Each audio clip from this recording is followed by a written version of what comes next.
ànd ak sama doom mu yor certificat de résidence signé par la gendarmerie bu demee dañ koy inscrire par force ou bien le président dina ma wax fan la ko teg su ma ko indilee juridiquement je retourne avec ma fille mais dès lundi dinaa ko def. te loolu la ñëpp di def. mais bien sûr mais attends la loi ne l'interdit pas pourquoi nga bëgg ñun ñu accepter loo xam ne la loi ne l'interdit pas yow kay li loi bi di interdire que nit def ko fi kay le président de la République Macky Sall on va faire comme lui ou bien on va faire pire que lui en 2007 qu'est-ce qu'il a fait à Fatick?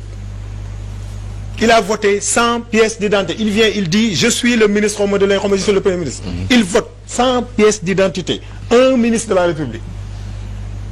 C'est ça enfreindre la loi. moom respecte loi bi benn yoon. Donc loolu mu tàmm def loolu la yaakaar ne peut-être que xëy na ni dafay continuer. Non, on va pas lui laisser donc tout le temps qu'il faut muy def lu ko neex. On va faire comme lui, sinon pire que lui. Parce que Macky Sall encore une fois moomul Sénégal. moomul le processus électoral parce que tey jii nii am na benn waay bu ko wax et c'est extrêmement important nee na yow li nga xam ne ci nga sukkandiku ba gagné élection nga ñëw ne da nga ko fay dindi teg leneen ci mais il dafa fekk une démocratie fii dans ce pays dafa fekk des gens xeex pas pour lui mais xeex pour que la démocratie prévale dans ce pays mu profité ci loolu la nekkee président de la République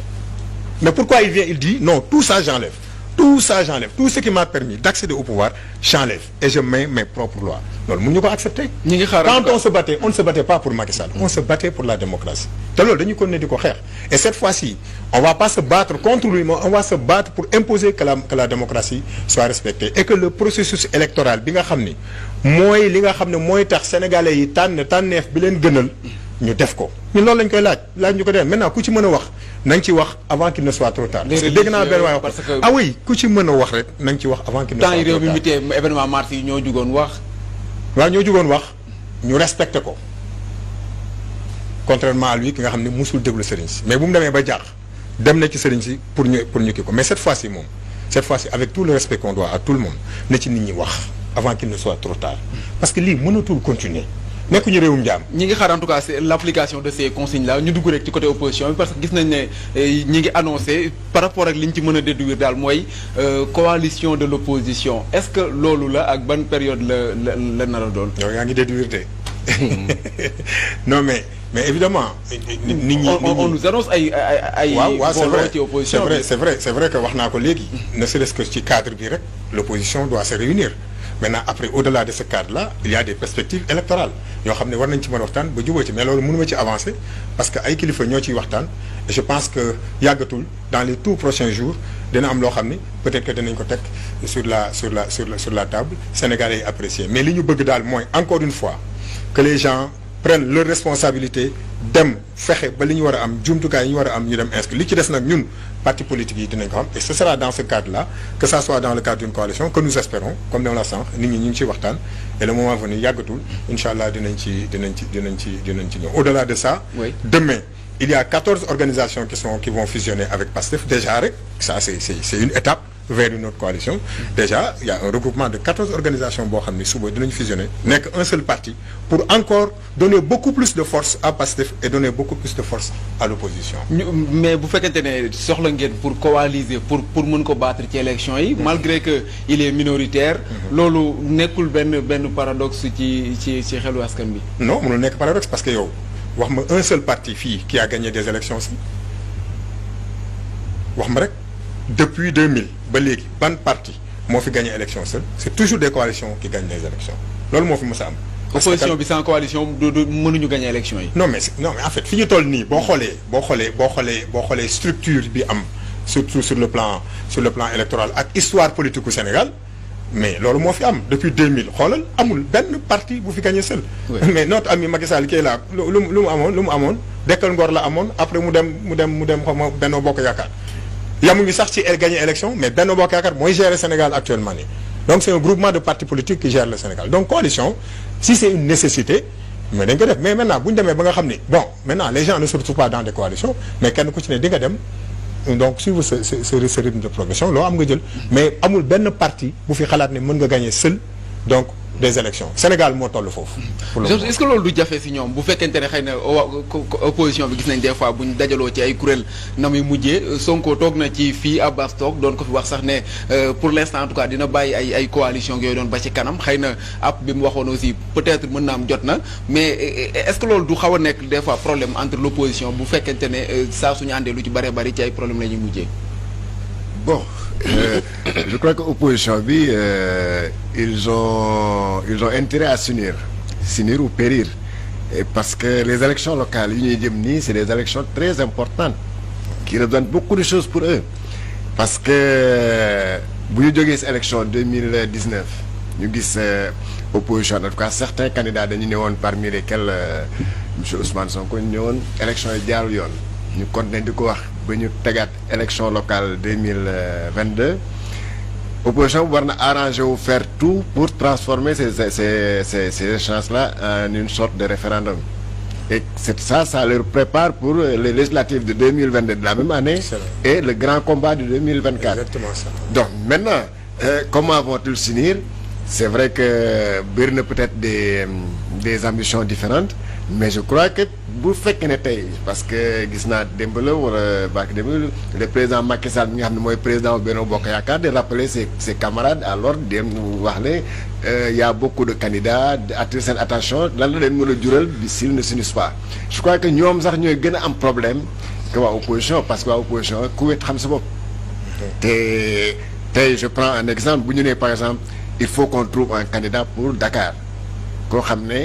bu ne man maay candidat opposition Dakar Sénégal yi ne kii kat jar naa voter loolu je crois que comme ni mu ko waxee rek ku wéet xam nga sa bopp. est-ce que du nekk problème aussi de représentativité yow boo nekkee bon je veux jeter la pierre à personne mais boo nekkee parti boo xam ne yow wóor na la ne tu pèses pas peut-être mënoo génne 200 militants à Dakar mais bul ne man par force naa nekk candidat Dakar pour l'opposition gars yi duñu la topp. mais malgré ça aussi Georges est-ce que nekk problème de représentativité aussi ci dëkk par dëkk parce que du question de xëy na leader bi am na doole mën na am doole comme mën na ñàkk doole mais terewul ña koy toogal ci dëkk yi mën nañ fa am doole pour mën a gagner est-ce que loolu aussi jarul tenir en compte ci coalition bi am yow Abbas daf ko junj léegi mais les élections législatives ak même les locales de 2009 bu muy évoqué problème président Macky Sall fële mais xam nga temps boobu élection yooyu daa fekk mu génn PDS mais il avait ak Dëkkal Ngor mais il avait été soutenu par c'est kii le Front Siggil Sénégal à l'époque qui sax tuddoogul sax Benno Bokk Yaakaar à l'époque parce que Benno Bokk Yaakaar si yàggul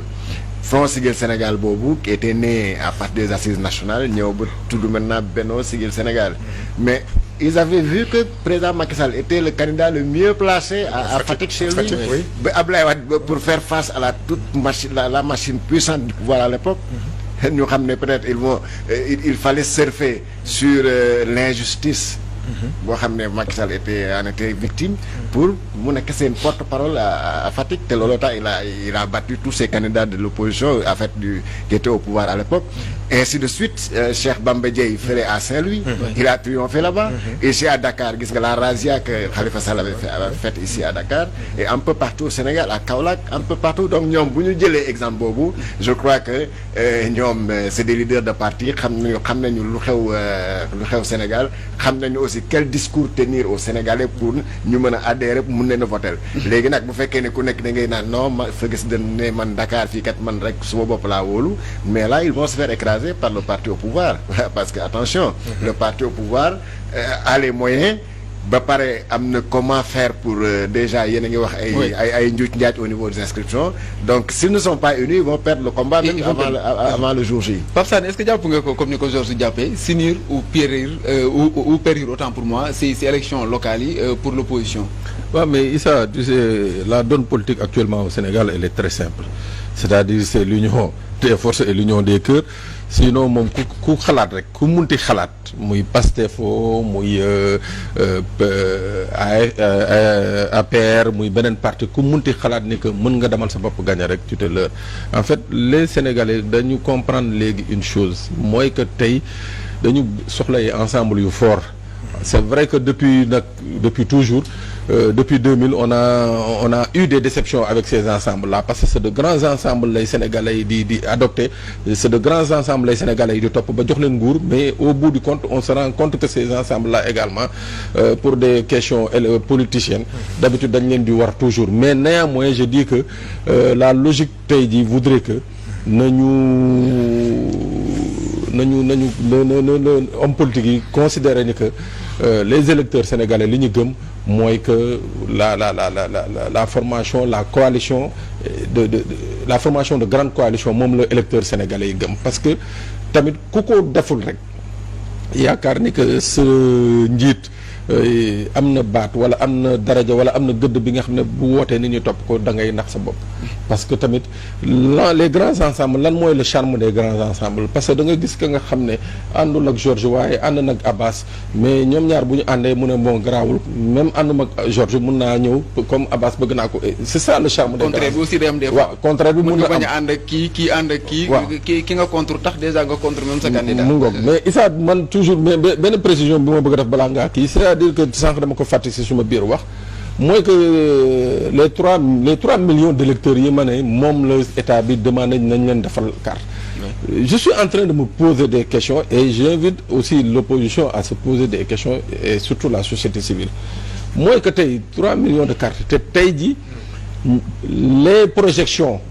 de nouvelles cartes yi nga xam ne moom nañu amagum tey ji elles se chiffrent entre 500 000 et 700 000 cartes pour 2000 pour nii fi ñu dem nii élection yi ñu dem nii. mais en fan la état bi basé wu pour ne nañ ko utal 3 millions de cartes na ko Iris defal 3 millions de cartes 3 millions de cartes yooyu fan nañu war a jógee. je crois que tey jii voilà la véritable question.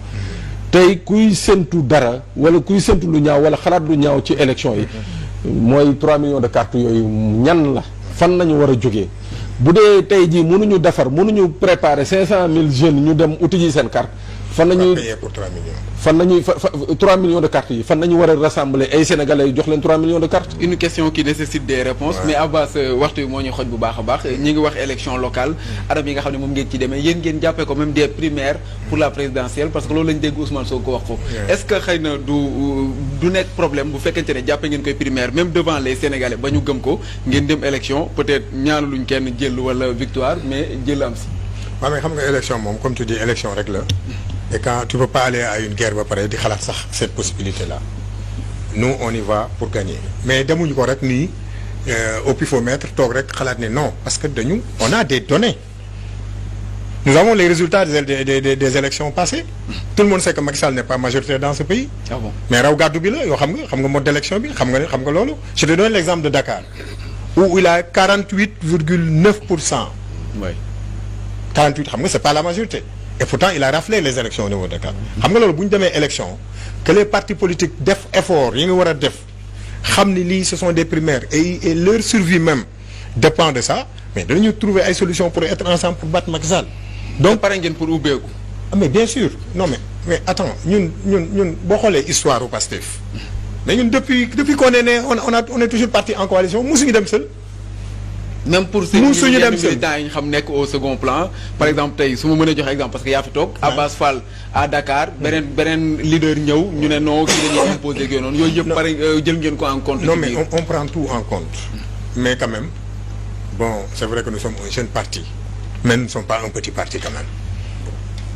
boo xoolee rek les résultats yi ñu am fii rek au niveau du département de Dakar on a plus de 110 000 voix fii au niveau du département de Dakar malgré tout ce qui a été fait suñu coalition jot na donc nous ne sommes pas en plus depuis lors il y a beaucoup de choses qui ont été faites sur le terrain ñun on dort pas ñun dañuy liggéey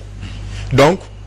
ñun c'est-à-dire que ñëw ñu pour jouer le rôle de je ne sais pas de figurant wala quoi que ce soit mais comme nous serons dans une coalition tout se discutera au niveau de ce cadre-là qui va être créé ñu nekk ay nawle toog waxtaan li nga xam dañ koy décider ñu décider ko ensemble si on comprend l'objectif parce que ñun suñu objectif xam nga mooy lan faire de telle sorte que Macky Sall soit minoritaire en termes de suffrage donc pendant ces élections locales parce que tey Macky Sall mën na am sax 300 et quelques collectivités locales te du nekk majoritaire en termes de suffrage. oui est-ce que xam nga li ma bëgg wax donc loolu mooy suñu objectif mooy fexe ba en termes de suffrage que l'opposition soit majoritaire bu ñu fa jógee ñu dem ak moom législative bu ñu fa jógee dem ak moom présidentielle mais loolu yëpp coalition bi moo koy parce que coalition c'est pas seulement pour les élections locales dafay dem donc tooguñu rek rek ne dañuy gagné Macky Sall non dañu am ay données yoo xam dañu ciy liggéey guddi ak bëccëg. parce que état bi ni mu amee ses techniciens am ses statisticiens am ses kii yu dafay extrapolation mais au niveau de l'opposition aussi nous avons ces compétences là dañ ciy liggéey et c'est sur la base des données parce que données yi information bi ñu am c'est un outil d'aide à la décision sur la base des informations yi nga am ci ngay xool yow lan ngay doxalee. information yi nag ñu am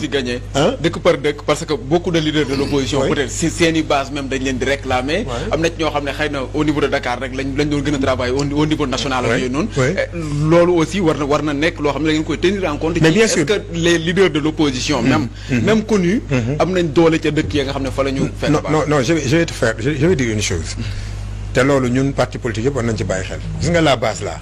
elle est extrêmement en avance sur le sommet ñun ñu ngi wax affaire de coalition mais en 2019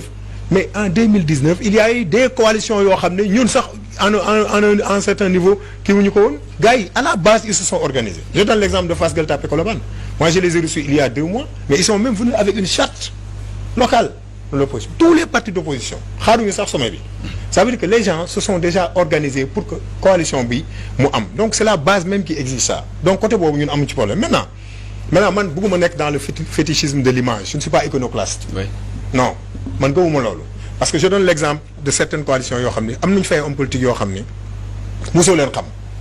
da nga xëy rek dégg leen ci loolu lañ leen xamee par exemple seen légitimité bi ñu am elle peut être médiatique wala légitimité boo xam ne dañuy wax di wax ba nit ñi xam leen mais boo demee par exemple je donne l'exemple de Taxawu bi muy am mais tous les maires yi nga xam ne dañ nekkoon au sein de Taxawu kenn xam leen woon c'est par le jeu des négociations lañ naan diw bàyyil diw mu nekk fii diw bàyyil mu donc loolu mënul nekk donc ñi nga xam ne ils sont à la base connus à la base qui font un travail à la base avec leurs militants ñoom xam nañ leen maintenant le moment venu nous allons voir ñun naka la ñuy organiser au niveau de la coalition bu fekkee coalition bi am na fexe effectivement ba dem ensemble avec le même objectif parce que booy dem ci dara da ngay fixer objectif lii moo tax ñu nekk ensemble loolu bu ko ñëpp comprendre dina yomb lii tax ñu nekk ensemble mooy fexe jële fi Macky Sall fexe ba toutes ces victoires techniques préfabriquées mu jeex dans ce pays te loolu moom mooy tax ñun ñu unir ensemble et ce sont des questions de survie l'opposition qu'il nous faut analyser et éventuellement auxquelles il faut trouver des solutions. pouvoir bi est-ce que mën na tiit bu déggee discours bu ni mel booloo même fii ba présidentielle. mais bien sûr mais wax naa la que léegi nee naa la fu mu nekk nii je crois quand même il est plus facile aujourd'hui opposition bi réunir que du côté de Benno ils auront beaucoup de problèmes pour faire pour def une unité. déjà yaa ngi dégg dans certaines localités tey fu nga nekk nii dans certaines localités yaa ngi dégg plus de 4 candidats 5 candidats de Benno Bokk Yaakaar dans une même région wala sax waxuma sax dans une même région pour une même ville. te déggoo ko dans l'opposition. te bokk dans l'opposition déjà c'est ça explique effectivement cette peur ou bien cette tourmente la preuve par le dernier communiqué que le président de Benno Bokk Yaakaar a signé pour inviter appeler ses partenaires ou ses partisans à une certaine retenue pour ne pas éviter parce que ce qui est constant c'est que dans certaines pour Benno Bokk Yaakaar man xam naa ne am na sa localité yoo xam ne bu ñu nee diw moo fa nekk ñeneen ñi ils vont préférer voter pour les gens de l'opposition que de voter pour celui qui a été imposé. dinañ amaat temps xëy na ngir gën ko développer Pape Sané est-ce que jàpp nga ne une coalition fii ba 2024 c'est plausible pour l'opposition sénégalaise. ah oui c'est déjà présent nañu mën a préparer une forte coalition c'est-à-dire bu ñu réussir le combat de 2022 mooy que je ne vois pas pourquoi il ne réussirait pas à maintenir une coalition jusqu'en 2024. c'est ça Abass Fall ñu di la jaajëfal bu baax a baax. merci Issa maa ngi leen di aussi remercier di kontaan toujours ci ñëwaat fii Walfadjri di leen encourager quand même et puis di leen ñaanal yàlla dafa leen jàmm xam naa ne doon nañu soxla nag émission yu gën a jël temps ñu mën a dugg en profondeur ci beaucoup de choses. mais comme waxtu bi def ñu tënk mais dinañ ci ñëwaat incha allah. on aura l'occasion incha allah rabbi di leen mais on vous invite demain à la cérémonie de mise en place de la fusion. Inch'Allah. donc du. jërëjëf Abass Fall bu Pastef njiital Pastef ci département bu Ndakaaru di jaajëfal itam Josne Stadio Pape Sané El Hadj Saliou Bey Pape Modou Fall ak Pape Samb ñoo nekkoon ci caméra bi Mbaalo Ndaw am di Sidibé Cheikh Tidiane Ndiaye ci régie bi di jaajëfal itam Ousin Sall ci wàllum décoration bi ak li nga xam ne moom la ñuy dimbalee saa su nekk di jaajëfal waa rédaction ci réalisation bi ca ngërëm ñeel na leen ñu dig leen daje ëllëg dem soob na suñu borom ñu dem ci beneen régie ba fekki fa Assane Gueye mu ñëw ak yéen ci le journal de 20h jërë ngeen